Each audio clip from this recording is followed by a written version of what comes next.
MP में corona संक्रमण के बीच अब एक बार फिर बहुचर्चित हनी ट्रैप कांड की सीडी का और पेन ड्राइव का करंट सियासी गलियारों में दौड़ने लगा है। पूर्व मुख्यमंत्री कमलनाथ के बयान के बाद अब भाजपा भी उन्हें घेरने के मूड में आ गई है और कमलनाथ अब भी अपने कहे पर कायम है। देखिए एमपी न्यूज की यह खास रिपोर्ट। एमपी के बहुचर्चित हनी ट्रैप कांड की कहानी फिर याद आई। कमलनाथ के बयान के बाद भाजपा में आया उबाल। कमलनाथ अब भी बयान पर कायम। भाजपा ने शुरू की घेराबंदी। एमपी में सत्ता परिवर्तन से पहले सियासी भूचाल लाने वाले बहुचर्चित हनी ट्रैप कांड पर फिर सियासत गर्मा गई है। पूर्व सीएम कमलनाथ के एक बयान से फैली सियासी सनसनी अब भाजपा को आक्रामक तव्वर अख्तियार करने को मजबूर कर रही है। अपनी पार्टी के विधायक उमंग सिंगार के बचाव में दिए बयान को लेकर कमलनाथ अब भी कायम है और सत्तारूढ़ भारतीय जनता पार्टी को बता रहे हैं कि हनी ट्रैप की सीडी और पेन ड्राइव उनके पास है। विधानसभा पहुंचे कमलनाथ ने यह बात मीडिया के सामने कुछ इस तरह दोहराई। सीडी सब जगह घूम रही है, सीडी सब जगह घूम रही है।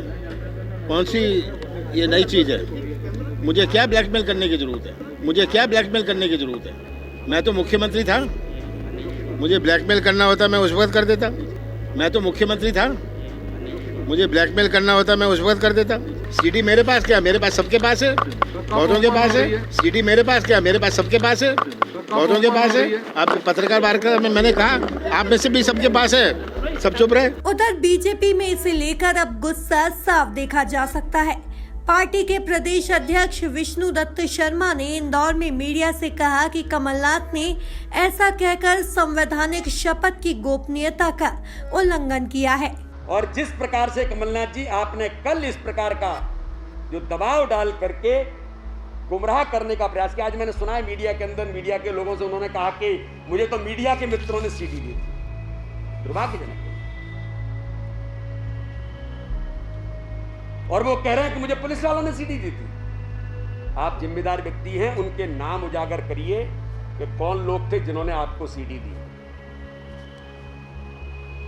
अन्यथा मैंने कहा ना कि मध्य प्रदेश के लोगों से, और आपने कल जो कहा कि मैं सीडी जारी करके लोगों को नंगा कर दूंगा। आप जिम्मेदार व्यक्ति हैं, आप कोई मजाकिया नहीं है, जो मजाक नहीं हो रहा है। आपको जिम्मेदारी के साथ मध्य प्रदेश की जनता से माफी मांगनी चाहिए, भारतीय जनता पार्टी के कार्यकर्ताओं से, जो आपने उल्लेख करने का प्रयास किया है।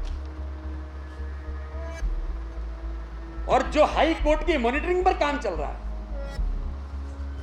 तो एक गंभीर तौर पर संविधान की शपथ का उल्लंघन और जो गोपनीयता की शपथ का उल्लंघन कमलनाथ जी आपने किया है, ये अत्यंत दुर्भाग्यजनक है कि इस प्रकार की बातें आप तो ब्लैकमेलिंग कर रहे हैं। बीडी शर्मा यही नहीं रुके, उन्होंने कमलनाथ पर इसे लेकर ब्लैकमेलिंग करने का संगीन आरोप भी लगाया और साक्ष्य प्रस्तुत करने की भी मांग उठाई। आप तो ब्लैकमेलिंग कर रहे हैं, आप तो ब्लैकमेलिंग कर रहे हैं। जो लोग इस हनी ट्रैप के अंदर ब्लैकमेल करके लोगों को उलझा रहे थे, कमलनाथ जी आप तो उस श्रेणी में आकर के खड़े होकर के आप भी ब्लैकमेलिंग करने लग गए। कमलनाथ जी आप तो उस श्रेणी में आकर के खड़े होकर के आप भी ब्लैकमेलिंग करने लग गए। तो क्या कांग्रेस के पास केवल यही बचा है? तो क्या कांग्रेस के पास केवल यही बचा है? आपको बता दें कि बहुचर्चित हनी ट्रैप कांड के खुलासे के बाद से प्रदेश में अफसरशाही और हसीनाओं के बीच के रिश्तों की कलई खुल गई थी, लेकिन सबूतों को लेकर अब भी जांच जारी है। बावजूद इसके एक बार फिर इस कांड का जिन्न बंद बोतल से बाहर आ गया है और सत्ता खोने के बाद अब पूर्व सीएम कमलनाथ का यह बयान सामने आना इस कांड के कई किरदारों को फिर हैरत में जरूर डाल रहा है। देखना लाजमी होगा कि यह रहस्यमयी सीडी या पेन ड्राइव कब तक जांच अधिकारियों तक पहुंच पाती है या महज सियासी शिगुफा बनकर ही रह जाती है। Bureau report, MP news, Bhopal.